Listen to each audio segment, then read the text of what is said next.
Troy survived 10 years of war. It fell in one night, not because the Greeks broke the walls, because the Trojans brought the enemy inside them. For 10 years, Greek armies had thrown everything they had at Troy.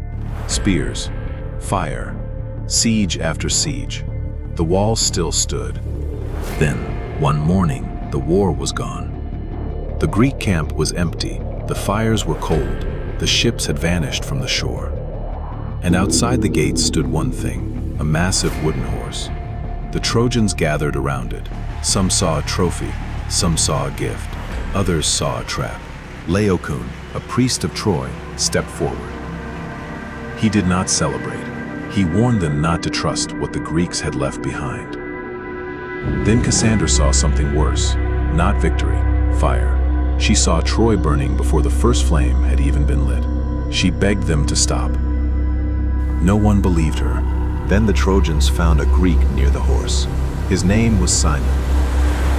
He cried, he begged for mercy, and he gave Troy exactly the story it wanted to hear.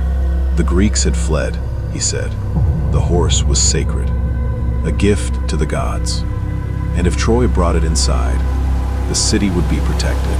It was a lie. Every part of it. But after 10 years of war, the Trojans wanted the war to be over more than they wanted to be suspicious. So they made the decision that destroyed them.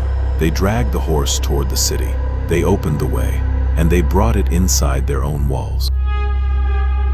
That night, Troy celebrated. Wine filled the streets.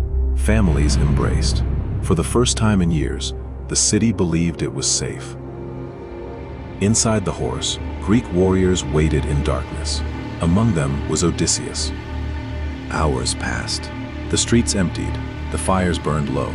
Then the horse opened. One by one, Greek soldiers climbed down into the sleeping city. A signal burned in the night.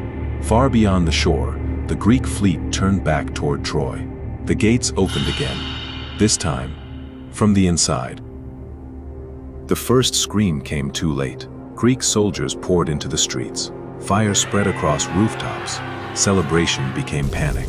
And a city that had survived 10 years of siege collapsed before sunrise. The Greeks had never found a way through Troy's defenses, so they convinced Troy to carry the attack inside. When the fires finally began to die, Odysseus stood among the ruins. 10 years of war were over. He believed the hardest part of his life was behind him. He was wrong. The war had taken 10 years, but his journey home had only just begun. And that journey would become the Odyssey.